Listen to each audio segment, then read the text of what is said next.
Today's video is sponsored by MPB. If you have any unused camera gear lying around, head on over to mpb.com, get an instant quote and turn that unused gear into cash. So this has been my favorite tripod and head setup since the start of 2022, so 9 to 10 months now. This is the Benro Tortoise 34 CLV. It's the carbon fiber version, and it's also the video version of the Tortoise range. There's a photo version and a video version. The video version has a built-in leveling head, which is really important for the head that I'm using, which is basically a two-way pan and tilt head.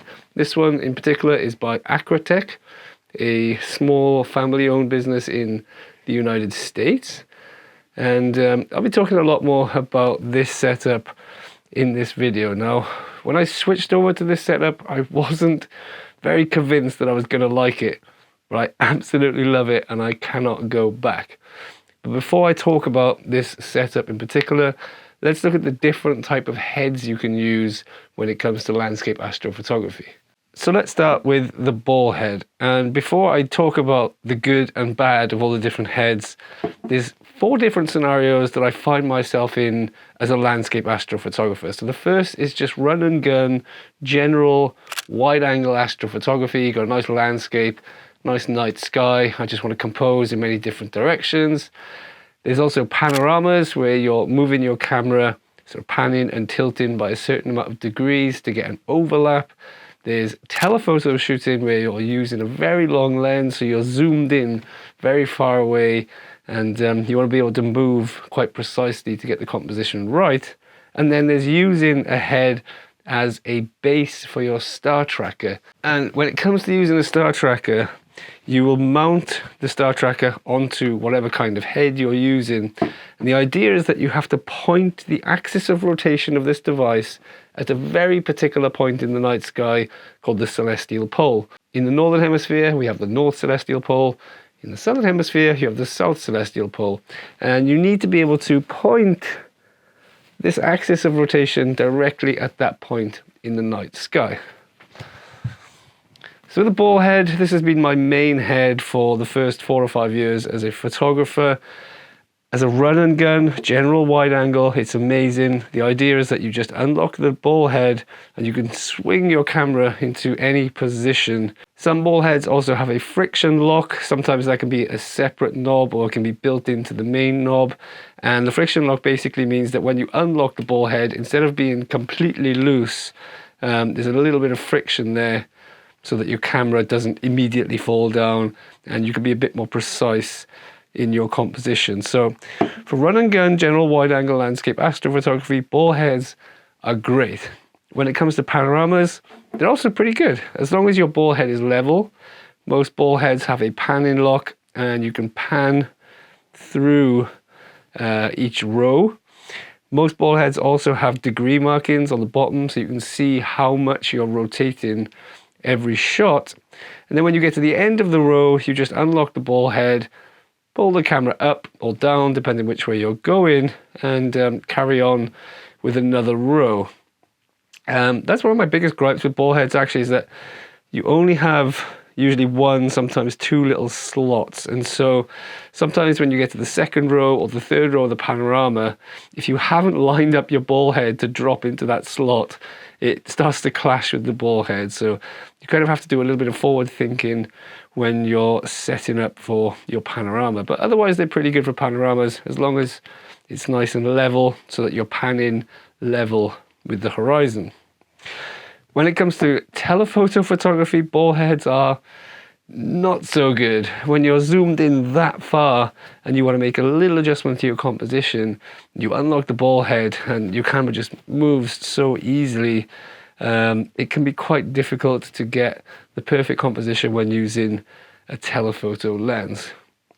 And then as a base for a star tracker, not the worst, but again, not the best, because as soon as you unlock that ball head, there's a chance that your camera or your star tracker is going to slip in any direction, when sometimes you might just want to move up a little bit or left a little bit.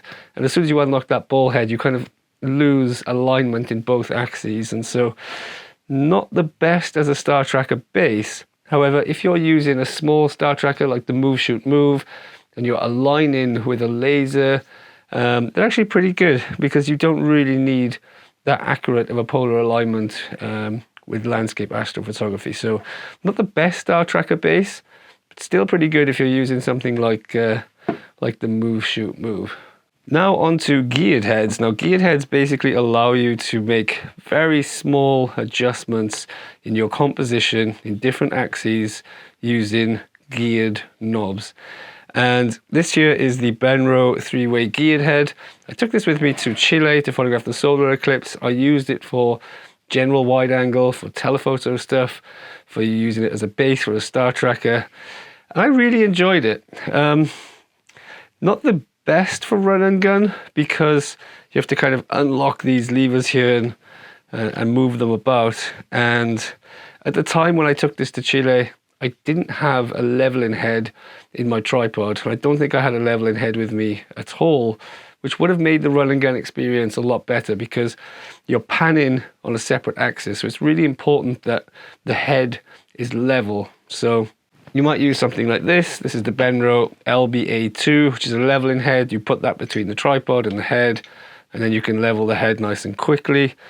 Or sometimes I put one of these between the head and the tripod, and I can level the tripod legs using this little bubble level here. So yeah, maybe that would have made the run and gun experience of a geared head a little bit better maybe. For panoramas, they're amazing again because you've got degree markings on all the different axes, so you can rotate the camera the perfect amount of degrees every time. So they're great for panoramas.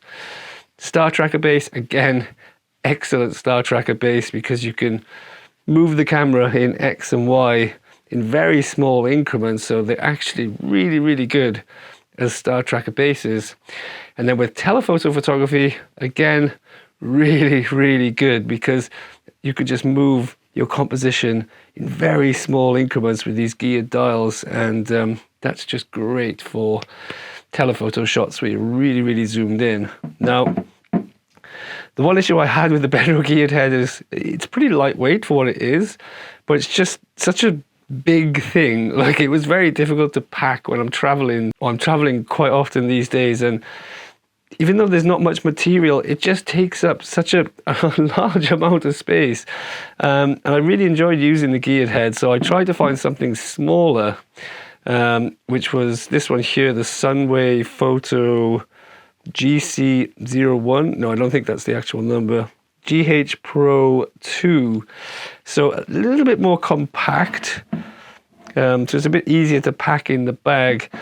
But again, just didn't have a great experience with this one. There's no way to lock off the axes, and they just feel a little bit loose, especially the top one here. Is when you unlock this here and tighten it, it automatically shifts the composition a little bit to the right.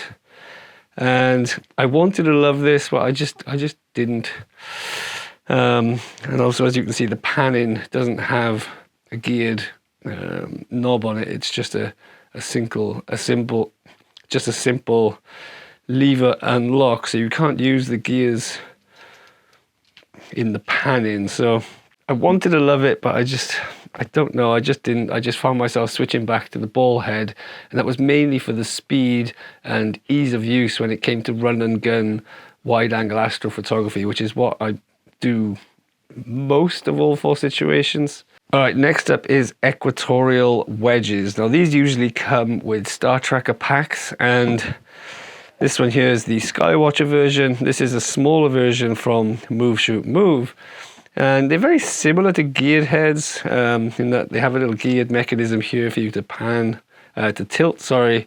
And then you pan with these two screws here, and you push the device left and right to get a little bit of panning. The unfortunate thing about these is that they can only pan by about 10, maybe 15 degrees. So you kind of have to aim towards Polaris or the celestial pole when you set up your tripod, because you can't pan 360 degrees. It's a bit of an annoyance. I don't know why more manufacturers don't just put a panning base at the bottom of these, but these are only good for star tracker bases. They're not good for run and gun wide angle stuff. They're not good for panoramas, and they're not good for telephoto photography. They're only really designed to be a base for a star tracker. And in that case, they work very, very well. But in wide angle astrophotography, I think they're overkill. If you're doing telephoto star tracking or you're using a telescope, then yes, you really should get one of these. But if you're doing wide angle tracking with a star tracker, you don't need super precise polar alignment. So you don't really need the accuracy of these heads. Next up is the V and Z platform, which I designed. They're manufactured by Move Shoot Move. And I basically designed these to correct the angle. When you're using a star tracker, you can use these wedges to basically correct the angle. And then when you put your ball head on, your ball head's nice and level, and you can aim in any direction. I used to get really frustrated when my ball head was at an angle and I couldn't aim in the direction I wanted. So this is the reason I designed the V and subsequently the Z platform. And this can actually be used as a ball head replacement. As long as your tripod's level, you can pan and you can tilt. So you can actually use these as a ball head replacement. And for that, they're pretty good. In terms of panoramas, again, pretty good because you've got the degree markings on the pan, got some degree markings on the tilt. We're working to improve these. This is the version 2, or at least a prototype of the version 2, but we're still many, many months away from getting the version 2 into production. So you'd have to sit tight for that. As a star tracker base, I really enjoy them because you've got the panning and you've got the tilt on separate axes. So you basically set the tilt to your latitude on Earth, and then you just pan until you're facing the celestial pole. So they make really nice, compact star tracker bases, and I love leaving mine mounted to the bottom of my Move Shoot Move star tracker. It makes for a really, really portable star tracking setup. For use with a telephoto, again, it's possible. Not the best, certainly not the worst. Probably a little bit better than ball heads because you can pan and tilt in separate axes. But probably not the best, especially when you compare them to something like a geared head. But I'll put a link in the video description down below if you're interested in picking up a V or a Z platform.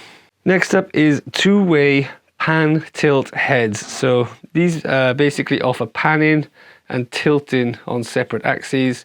I tried this one first. I think it's an Andoa. Move Shoot Move also sell them because they make pretty good star tracker bases because you can pan and tilt in separate axes. The reason I didn't like this one is because as soon as you unlock the knob, this just falls very easily and quickly. So you might only want to make a small adjustment to your polar alignment, and you unlock that knob and your camera just completely drops, and it's very frustrating. I then found this one, the Leofoto VH30R. Now, just so you know, there's two different versions of this, the Leofoto VH30 and the VH30R. The R has a rotating base on top, and I'd highly recommend going for that one if you do go for one of these heads, because sometimes you might have to mount your star tracker that way, you might want to mount your camera that way, so it's nice to have that rotation on top. And I teamed this with my current favorite tripod, the video version of the Benro Tortoise, and I'll talk more about my favorite setup shortly. I just want to give a message from the sponsors of today's video, MPB. MPB.com is the world's largest online marketplace for secondhand photography and videography gear. If you've got any gear lying around, like I've been showing in this video, gear that you haven't been using for many months or maybe years, head on over to MPB.com and get an instant quote online. Just type in the gear you have, let them know what condition it's in, and you get an instant quote. If you're happy with the quote, you can arrange for free collection from your address. MPB will collect the items, take them away, and then they'll assess them. They will pay you, and it's super quick. I've been using MPB for about 5 years now. You get paid so quickly. It just takes so much hassle and fuss out of selling something on the second-hand market. And then you can head over to their website and buy some new gear as well. They've got a huge range of cameras, of lenses and tripods, ball heads, and all sorts of photography and videography gear at amazing prices. So if you've got any gear lying around, head on over to the link in the description and get an instant quote online. See if you can free up some funds so you can go on a photography adventure or maybe buy some new gear. But back to my favorite setup. So with these two-way heads, because your panning is separate, you really have to have a leveling base, which I have built into this tripod. That just makes your life a lot easier. And I used this Leofoto VH30R for about 5 or 6 months, and it's already starting to sound and get a little bit cranky and creaky. And I've noticed there's a lot of rust on the inside of these levers here, so it's not a good sign. It still works, hasn't caused like a huge issue, but showing really worrying signs of aging very quickly. And so for the past 3 or 4 months I've been using this, which is the Acratech. It's a small family-owned business in America. They're a little bit expensive, but the build quality is superb. And where the Leofoto has a freely rotating base on the top, the Acratech has a base which rotates in 90-degree increments, and I actually prefer that because sometimes with the Leofoto this top bit would be slightly off. When I was panning, I wasn't actually panning straight. So with this setup, when it comes to run and gun, I can just put my tripod up. I level my tripod nice and quickly because it's got a built-in leveling head. And then I could just pan and tilt and get my composition. If I want to make small adjustments to my composition, I can just do a little pan or a little tilt. And that's been amazing for fine-tuning my composition, especially in the dark, because it's very difficult to compose in the dark. So with a ball head, you unlock the ball head and you just lose the composition. But if you just want to pan a little bit or tilt a little bit, it's been perfect. When it comes to panoramas, this has been absolutely amazing. I mean, this is the Acratech panoramic head. It was designed for panoramas. There's amazing degree markings on the pan and the tilt axes. And I've actually found it really amazing for 360-degree panoramas because recently I've been using this lens collar. It's not really a lens collar. It's actually mounted to the camera. It's by Silence Corner. I'll put a link in the description, but they're just finishing up with the Kickstarter campaign.